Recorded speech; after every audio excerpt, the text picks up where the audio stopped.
Everyone, and welcome back to our channel. In today's video, I'm going to show you how to link your bank account to your Amazon account. So without any further ado, let's get into it. At first, open your preferred web browser and in the search bar, search for Amazon.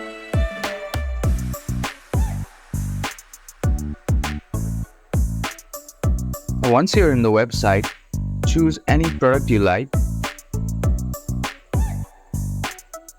and simply click on Buy Now. Here you can see Add New option, click on it. And from here, click on Add a personal checking out account.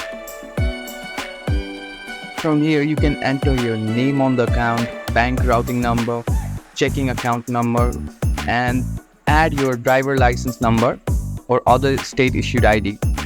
And simply choose the state you are in and click on Add this checking out button. And that's it. That's how you can add your bank account to your Amazon account. If you found this video helpful, don't forget to give this video a thumbs up and subscribe to our channel for more tutorials like this.